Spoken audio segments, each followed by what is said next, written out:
10 o'clock Saturday morning, and what better way to start the weekend than sending Tony out for a McDonald's breakfast. I'm going to sit out here now and enjoy it.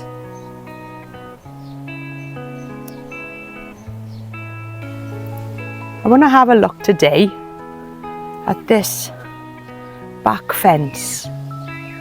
We've got an old metal fence which is about 3 foot high. That's behind the bamboo screening, but the neighbour's honeysuckle, I think it's honeysuckle, is completely gone out of control.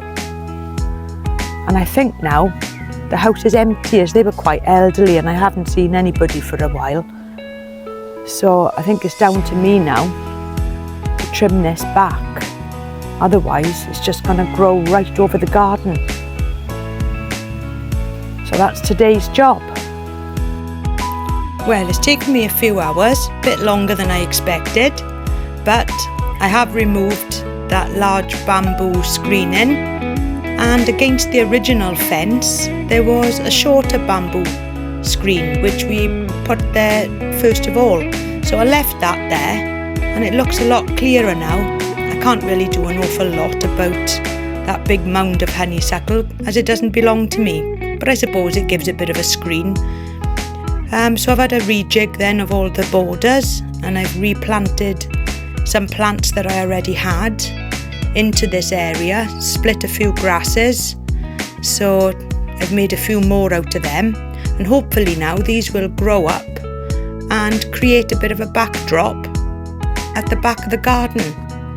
I'm hoping they'll grow quite large over time. Well, some of the laurels and the Photinia red robin, they should grow quite big, but all in all I'm quite happy now with the progress.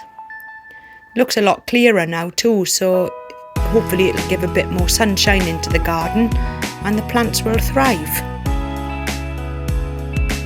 We also had our chimney taken down this week, so I reclaimed 2 of the chimney pots out of the skip and planted them in the garden with some ferns. I think they look quite nice. They add a little bit of height into the garden, a little bit of interest. And I also moved one of the laurel bushes because this wall here was a little bit bare, so it needed something with height. The wall hasn't been painted yet as it's only just been rebuilt, but hopefully it'll be done this summer. The tetrapanax is getting bigger and bigger every day. I did have 2 bananas here in this space, but I wanted to move one of them, but Tony didn't want it moved, so I waited for him to go out today before I moved it. I replanted it here, just outside the back door, and he hasn't even noticed that it's moved yet. He will now though, once he's watched this video. It was struggling for space a bit really next to the tetrapanax. I didn't realise that that would put on so much size so quickly, so it should do well here in this space. There's a lot more open space for it to grow in.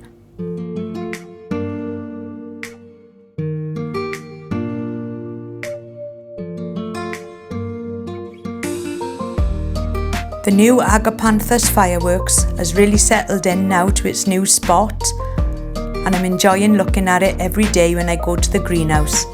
And also the Euphorbia John Phillips has definitely put on some more size.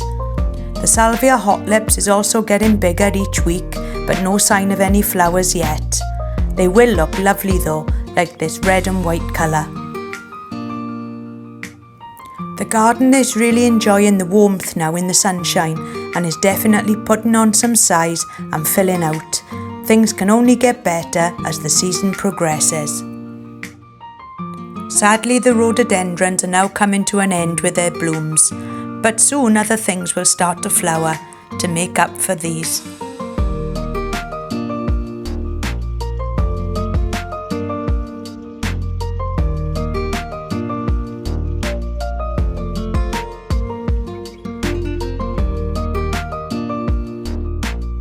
I have lots of different Fatsia japonicas dotted throughout the garden. I love these plants as they look good all year round and are totally evergreen.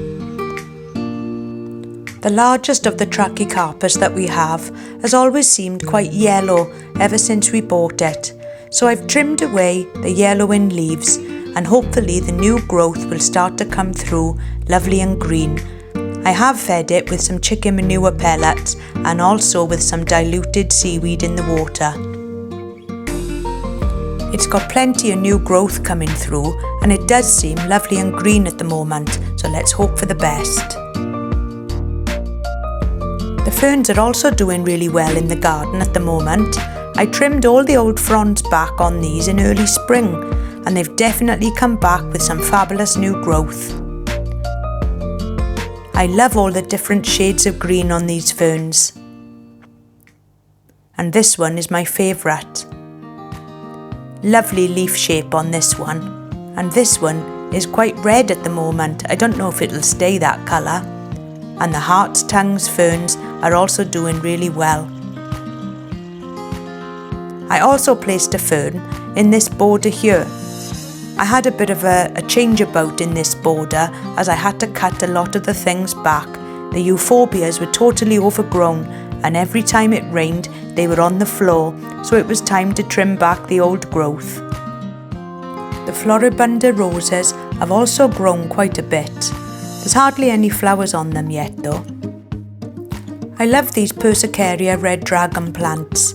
They're ideal for placing underneath the palm trees and the bananas, where they really help to fill in the gaps.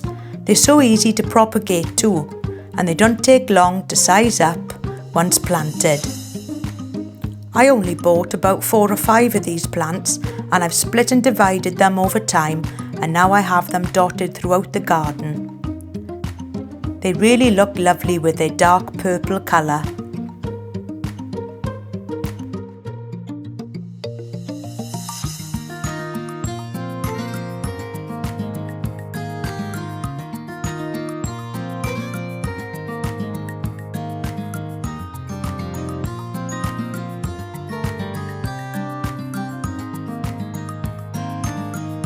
This plant also gives a lovely shade of orange to the garden. I like this one because it looks like a wildflower plant.